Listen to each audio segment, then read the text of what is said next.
My grandfather lived here, just to the south of here, and I used to visit him because my family had moved to the north. But the synagogues were still, it was a Jewish area, and there were synagogues here, 3 synagogues rather.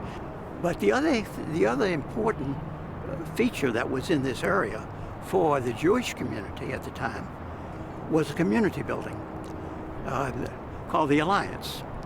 It was where people, teenagers, and used to have their meetings, organization meetings. Used to play basketball there. I used to come in. I was on a team that came down on Sundays to play basketball at the Alliance.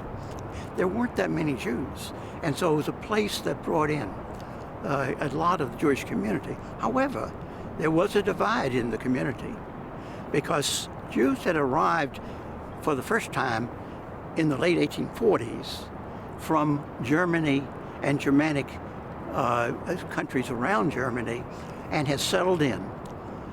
But when the large group of Jews coming from the east part of, and into Russia and the Balkan countries, they began to arrive in the late 80s and into the 90s. They were very poor as compared to the Jews that came early, were very successful, and look with askance at some of these ragged and poor Jews that were inhabiting Atlanta at that time. And there was a big difference.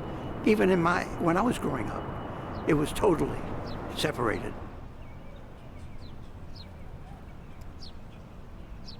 I don't know the black community and what was, we were so separated. I didn't know anybody who was black. The schools were segregated. The restaurants, the meeting places, the voting, the police, they were all separated. And I lived in a totally separate society.